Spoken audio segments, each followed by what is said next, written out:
Are you tired of sending invoices that look like they came from a generic template?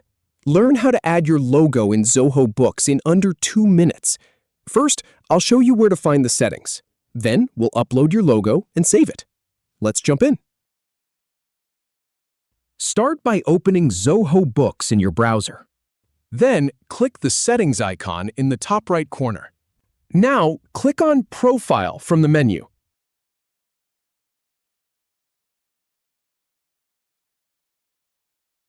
In the Profile section, click on Upload your organization logo.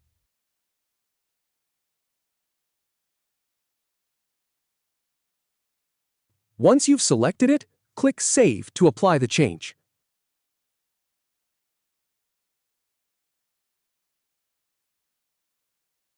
If you have any feedback or if any info is inaccurate, please leave a comment below. We'll do our best to answer or redo the video if needed. Thanks for watching.